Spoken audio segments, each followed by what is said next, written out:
প্রতি বছরের মতনই আমার এই বাড়ির বাবা আয়োজন করেন। তো আজকের সেই শুভ সন্ধ্যার পূর্ণ লগ্নে সবাই আমরা বসেছি গৌর কথা আস্বাদন করবার জন্য, কৃষ্ণ কথা আস্বাদন করবার জন্য।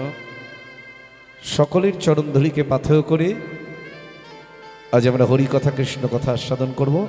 নিতাই গৌর হরি বল, গৌর হরি বল, গৌর হরি বল।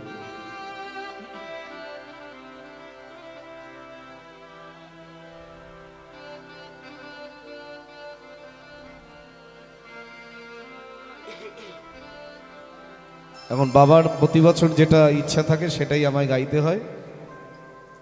প্রতি বছর এলেই বলে দেয় এটা গাইবে ওটা গাইবে। ছেলে তো ছেলে ডেকেছে, তো যাই হোক, সন্তানের প্রতি বাবা মায়ের দাবি থাকে। তা আজ আমাদের এখনকার আস্বাদনের বিষয়বস্তু বৈষ্ণব চরণে অপরাধ করলে কি হয়। আসার পর থেকেই বলছে, বোনও বলছে, বাবা বলছে, দাদা চপল গোপাল গাইতে হবে। আমাদের এখনকার আস্বাদনের বিষয়বস্তু চপল গোপাল উদ্ধার। জয় নিতাই, জয় গুরু জয় রাধেশ্যাম।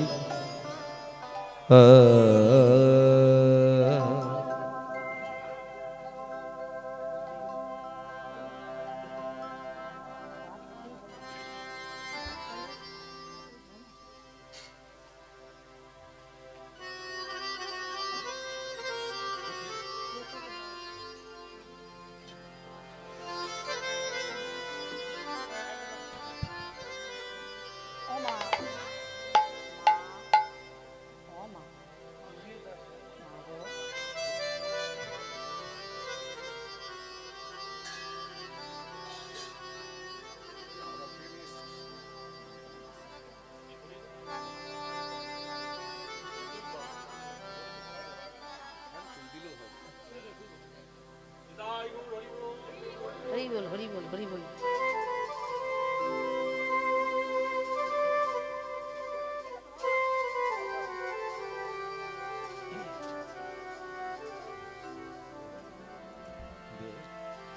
আমরা সবাই জানি গৌর হরি ঘোর কলিকালে এসেছেন। কেন এসেছে? আভ্যন্তরীণ কারণ কি আর বাহ্যিক কারণটাই বাকি? আভ্যন্তরীণ কারণ হলো রাধা প্রেমের ঋণ শোধ করা, এটা প্রত্যক্ষ কারণ। আর পরোক্ষ কারণ কি? আমাদের মতো কলিহত জীবকে হরি নাম কৃষ্ণ নাম প্রেমে উদ্ধার করা, এটা হলো বাহ্যিক কারণ। আমরা জানি এই ঘোর কলিকালে 64 মহন্তের সেবা আছে। 64 মহন্তের ভোগ হয় অনেক জায়গায়। গতকালই যেখানে আমার কীর্তন ছিল 64 মহন্তের ভোগ সেখানে হবে। আমার শ্রীগুরু পাঠেও হয় প্রতি বছর। এই যে 64 মহন্তের সেবা যেমন আছে, সেবার কিন্তু অপরাধও আছে। আমরা তো না জানি কত অপরাধ করে ফেলি। ভুল কিন্তু জীবের জ্ঞানেও হয়, অজ্ঞানেও হয়। কিন্তু মাথায় রাখবেন, জ্ঞান পাপীর কখনো ক্ষমা হয় না। যদি কেউ জেনে শুনে বিষ পান করে, সে কি আর অমৃতের স্বাদ পায়? জ্ঞান পাপীর কখনো ক্ষমা হতে পারে না। যদি কেউ অজ্ঞানে অপরাধ করে, তার ক্ষমা হয়তো ভগবান করে দিলেও দিতে পারে, তার যদি সুকৃতি থাকে।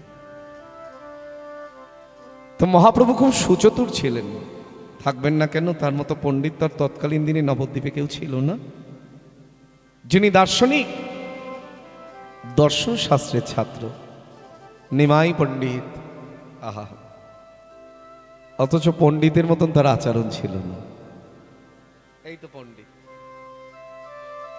কোন পণ্ডিতকে দেখেছো আমাদের ইহ জগতে যারা পাণ্ডিত্য অর্জন করে বসে আছে? এরকম বেশ আছে কারোর? খালি পায়ে খালি গায়ে, পাগল বেটা। আর সঙ্গে এটা আর এক ধূম পাগল। কিশোরীর ভান্ডারের বস্তু হচ্ছে গৌর হরির হাতে, আর সেই ভান্ডার থেকে বস্তুটাকে পরিবেশন করে বেড়াচ্ছেন যিনি, তিনি হচ্ছেন জগৎগুরু শ্রীপাদ অবধূত নিত্যানন্দ। ভান্ডার তার, কিন্তু তিনি দিচ্ছেন না, তাকে দিয়ে দেওয়াচ্ছেন। তাই যে 64 মহন্তের সেবা আছে, সেবার অপরাধও আছে। তো মহাপ্রভু সুচতুর ছিলেন, তো আমাদের অবস্থাটা তিনি আগে থেকেই অনুভব করে বসেছিলেন, কলিহত জীবের দশা। তাই এই যে 64টি অপরাধের মধ্যে এই 64 মহন্তের সেবা যেমন আছে, 64টি অপরাধও আছে। তো এই যে 64টি অপরাধ, তার মধ্যে 62টি অপরাধকে গৌরহরি মার্জনা করে দিলেন, অর্থাৎ ক্ষমা করে দিলেন। কিন্তু দুটি অপরাধকে ক্ষমা করতে পারেন নাই, একটা হলো নামের অপরাধ, আর একটা হলো বৈষ্ণব চরণে অপরাধ। এই অপরাধ দুটোকে তিনি ক্ষমা করতে পারেননি। বৈষ্ণব শাস্ত্র কলম দিলেন, বৈষ্ণবেতে হয় যদি ক্ষুদ্র অপরাধ, মহা মহা ভজনেতে পড়ে যায় বাদ। তা সেই অপরাধী হয়েছিলেন নবদ্বীপের একজন, তিনিও পাণ্ডিত্য অর্জন করেছিলেন, মা কালীর পূজারী ছিলেন, যার ভালো নাম ছিল গোপাল চক্রবর্তী, আর ডাকনাম ছিল চপল গোপাল। তান্ত্রিক তন্ত্র সাধনা করতেন। তা আজকে সেই বিষয়ে আমাদের আস্বাদিত হবে। গৌরহরির ভাবধারাটা কেমন মাথায় রাখবেন। মহাপ্রভুর নবদ্বীপে যে লীলা, তার উৎপত্তি কিন্তু শ্রীবাস অঙ্গন কেন্দ্রিক। 4 জায়গায় গৌরহরি যুগ যুগ ধরে বর্তমান আছেন। কোথায় কোথায়? একটি হলো শ্রীবাস অঙ্গন, আমি এর আগেও কথাটা বলেছি, কারোর তো মনে থাকে না, আবারও স্মরণ করিয়ে দেই। আমাদের সব কিছু মনে থাকে বাবা, এগুলো বললে আর মনে থাকে না। 4 জায়গায় গৌরহরি যুগ যুগ ধরে বর্তমান। কোথায় কোথায়? একটি হচ্ছে শ্রীবাস অঙ্গন, শ্রীধাম নদিয়া নবদ্বীপের। একটি হলো শচীমায়ের রন্ধন, যেখানে মহাপ্রভুর ভোগ রান্না হয়, সেখানে সাক্ষাৎ গৌরহরি বিরাজমান, শচীমায়ের রান্নাঘর। আর একটা হচ্ছে জগৎগুরু নিত্যানন্দ প্রভু যেখানে নৃত্য করেন, সেখানে সাক্ষাৎ গৌরহরি বিরাজমান, নিত্যানন্দ নর্তনে। আরেকটি হলো, এখান থেকে বেশি দূর নয়, উত্তর 24 পরগনার সোদপুর খড়দহের একটি জায়গার নাম পানিহাটি। সেই পানিহাটি রাঘব ভবন, যেখানে রঘুনাথ দাস গোস্বামীকে দণ্ড দিয়েছিলেন আমার নিতাই চাঁদ, যে উৎসবের নাম দণ্ড মহোৎসব, যেখান থেকে চিরেভোগ মালসাভোগের উৎপত্তি হয়েছে জগৎ মাঝে, সেই রাঘব ভবনে আমার গৌরহরি বিরাজমান। আজকে 1 বৎসরের মতো ধারণ করে এই মুহূর্তে গৌরহরি কোথায় আছেন? 1 বৎসরের ব্রত নিয়েছিলেন, নিশি জাগরণী কীর্তন করবেন। কোথায়? শ্রীধাম নদিয়া নবদ্বীপের শ্রীবাস অঙ্গনে।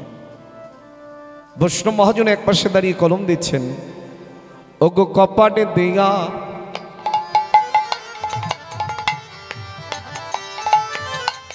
আজি কপাটে দেয়া কীর্তন করে। কপাট মানে দরজা। বাংলাদেশের মানুষ এখনো কপাট বলে, আমার ঠাকুমা আগাগোড়া কপাট বলতেন, আমরা পূর্ববঙ্গের মানুষ তো।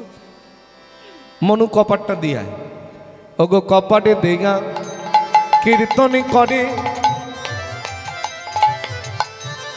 প্রভু আমার পরময়া বেশে। আজি কপাট দিয়া কীর্তন করে,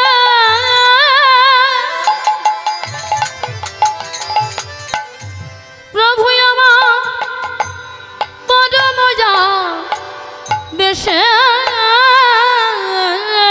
আবার পাষণ্ডী জ্বলিয়া মরে, না পায় প্রবেশে প্রবেশে। আবার পাষণ্ডী জ্বলিয়া মরে, না পায় প্রবেশিতে প্রবেশিতে। আবার পাষণ্ডী জ্বলিয়া মরে, না পায় প্রবেশে প্রবেশে। আমার পাষণ্ডে জ্বলিয়া মরে, না পায় প্রবেশে। বলি জ্বলে মরে, জ্বলে মরে। জয়নিতে এইখান থেকে এইভাবে যাবেন না, এটা একটা দৃষ্টিকটু হয়ে যায়। আমি প্রতি বছরই বলি, কি করবেন? 3 জন কীর্তনিয়া, একজনের কীর্তন হয়ে গেছে, যার যাদের বাড়ি যাবার ইচ্ছা শেষ হয়ে গেলে চলে যাবেন, আমাকে আর দেখার দরকার নেই। আর এখানে যখন বসেছেন যদি কারো যাবার বাসনা হয় আমার গানের শেষে যেতে হবে, না হলে বাজে লাগে দেখতে। আর যাবেনই বা কেন, সময় তো 10টা পর্যন্ত। আমার আর এক শ্রদ্ধেয় দাদা তিনিও গাইবেন এরপরে, স্বরূপ পাল। আজি জ্বলে মারে জ্বলে মারে ও তার সভা দেখলে জ্বলে মারে, ও তার সভা দেখলে জ্বলে মরে, তারা কীর্তনের ধ্বনি শুনতে না রে, সভা দেখলে জ্বলে মারে, কীর্তনের ধ্বনি শুনতে না রে, সভা দেখলে জ্বলে মারে। কীর্তনের ধ্বনি তারা শুনতে না রে, ও তার সভা দেখলে জ্বলে মারে, কীর্তনের ধ্বনি শুনতে না রে, ও তার সভা দেখলে জ্বলে মরে, কীর্তনের ধ্বনি শুনতে না রে, ও তার সভা দেখলে জ্বলে মরে, কীর্তনের ধ্বনি শুনতে না রে, ও তার সভা দেখলে জ্বলে মরে। পাষণ্ডে জ্বলে মারে, না পায় প্রবেশে, পাষণ্ডে জ্বলিয়া মরে, সেথায় না পায় প্রবেশে। জ্বলে উঠল কারা? নিন্দুক তার্কিক ব্রাহ্মণ পণ্ডিতের দল।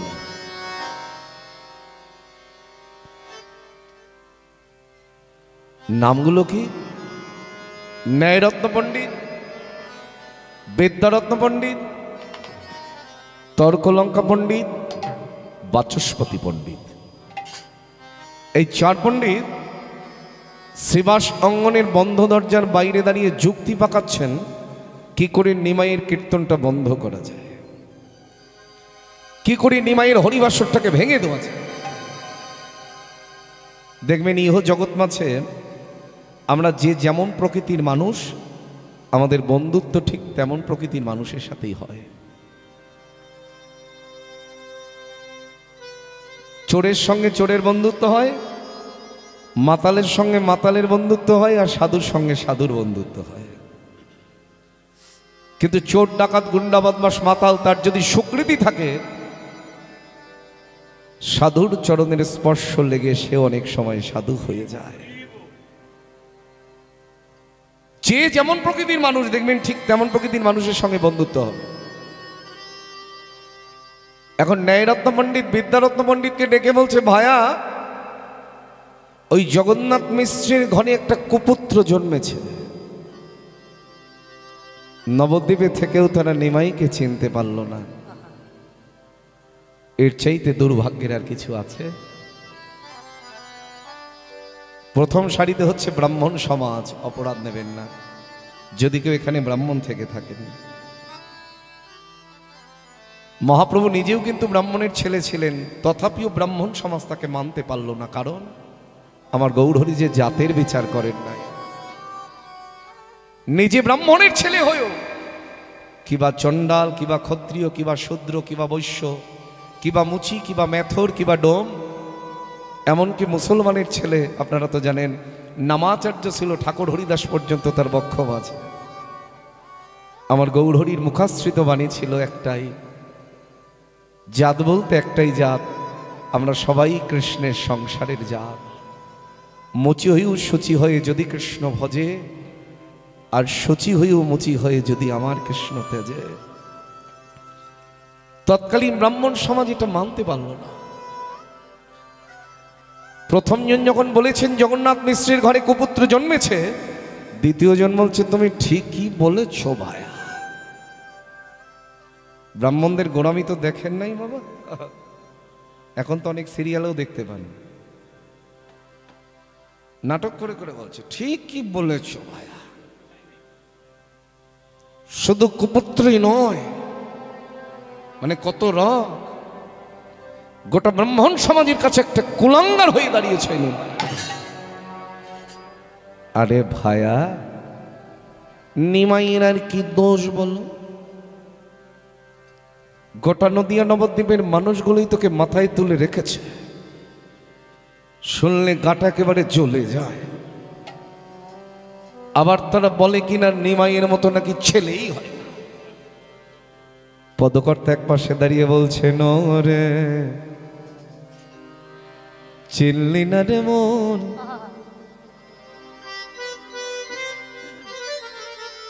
আহা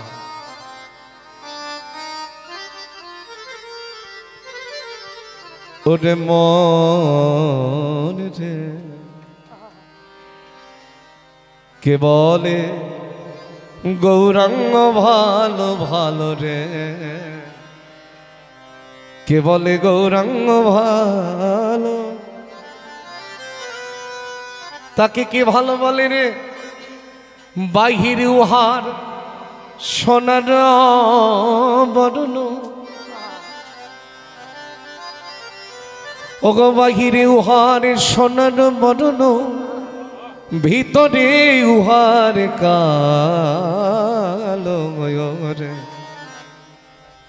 কে বলে গৌরাঙ্গ ভালো। আজ থেকে প্রথম যেবার আমি এই বাড়িতে কীর্তনে এলাম, আমি কথাটা গত বছরও বলেছি, এনাদের দুজনার আর কি বাবা মায়ের বেঁচে থাকা রসদ ছিল এই চপল গোপাল উদ্ধার। কারণ ফোনে তো আমার সঙ্গে কথা হতো,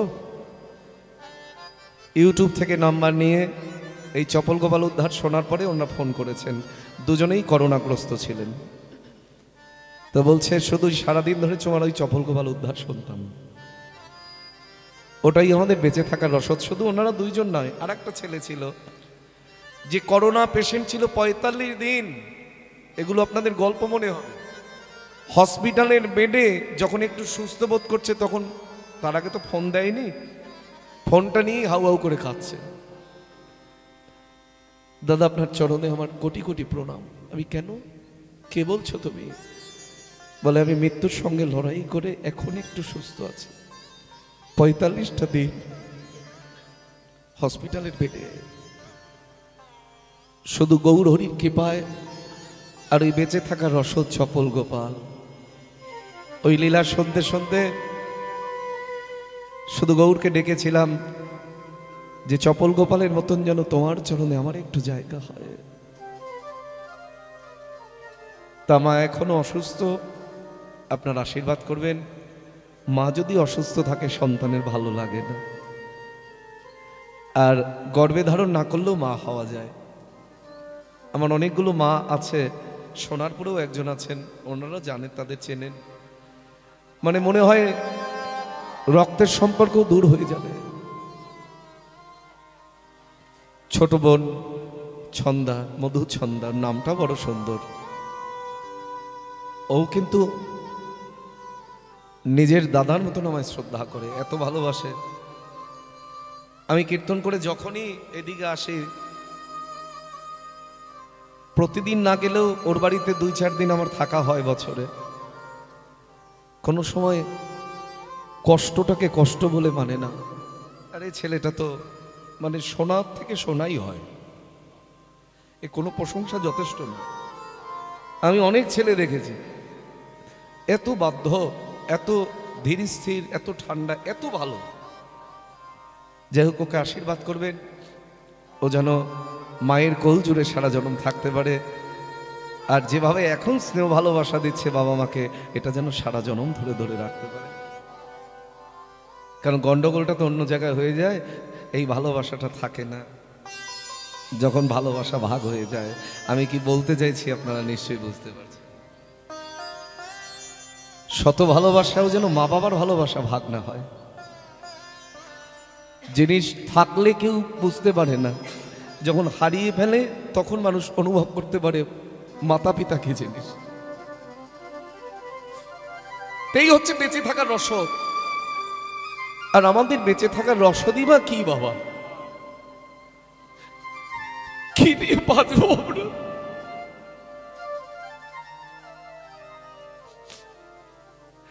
মহাপ্রভুর চরণ ছাড়া আমাদের বাঁচার কে আছে?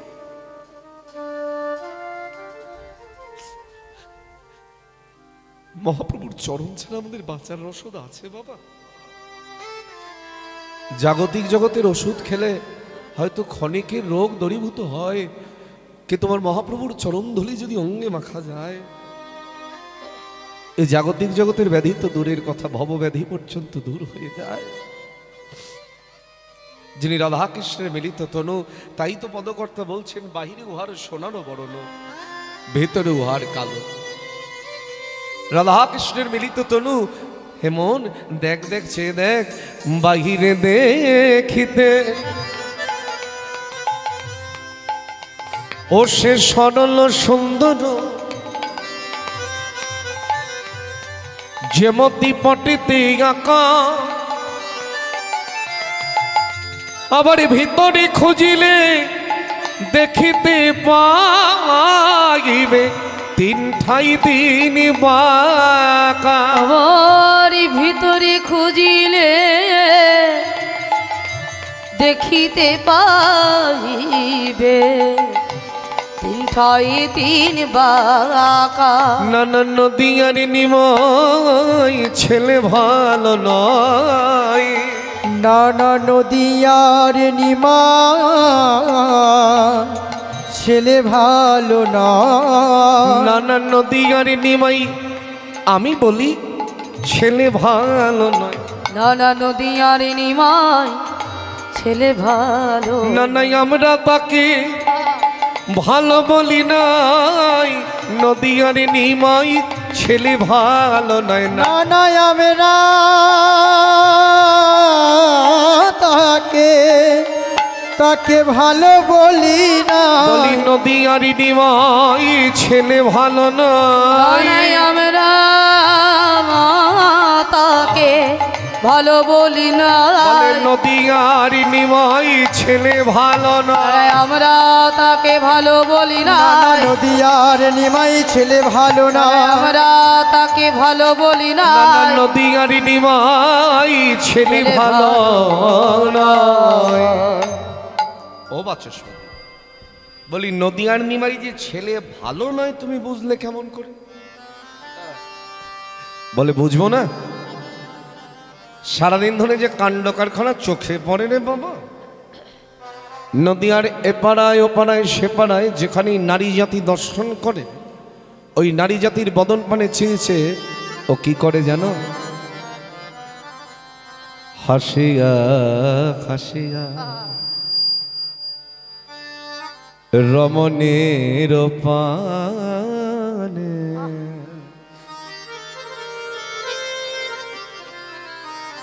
বঙ্কিম নয়নে চায়। কীর্তন হচ্ছে মিশ্রির মতন, মিশ্রির দানা, প্রেমের ভান্ডার। আমরা তো এখন চোখের জল ফেলতেই ভুলে যাই। হাসিয়া হাসিয়া রমণীর পানে বঙ্কিম নয়নে চায়।